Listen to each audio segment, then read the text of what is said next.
A quantum computer just hit an error rate that researchers called impossible 2 years ago.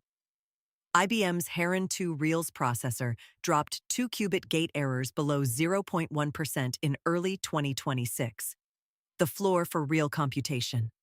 Roche and Moderna didn't wait. Both signed multi-year quantum simulation contracts in Q1 2026. Their hybrid quantum classical pipelines are cutting preclinical compute time by 40%. That is not a projection. It is a reported result.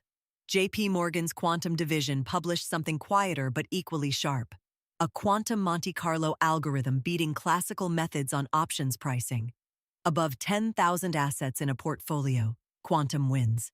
That threshold covers real trading desks running right now. For rare diseases, this matters in a different way. Some conditions were simply too expensive to model classically. Now maybe they are not. But the same hardware that accelerates discovery also breaks encryption. Governments are mandating post-quantum standards by 2027, and critical infrastructure is not ready. One number defines the moment: a 0.1% error rate, 2 years ahead of where the field expected to be. Quantum computing is no longer waiting for the future. Industries restructuring now will set the terms. Follow this story as it develops. This is for information only. Always verify with trusted sources.